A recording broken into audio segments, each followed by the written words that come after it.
نصيحه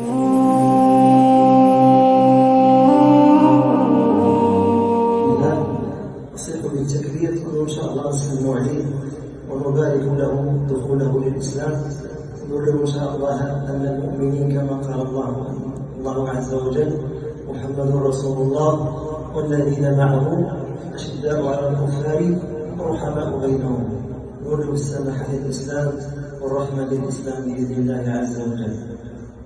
أشهد أن لا إله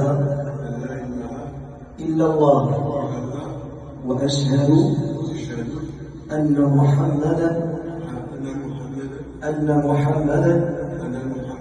رسول الله. الله أكبر الله أكبر. مرحبا بك معنا في دين الإسلام. الله عز وجل أن يشرح صدره وأن يوفقه لما يحب ويرضى. السلام عليكم.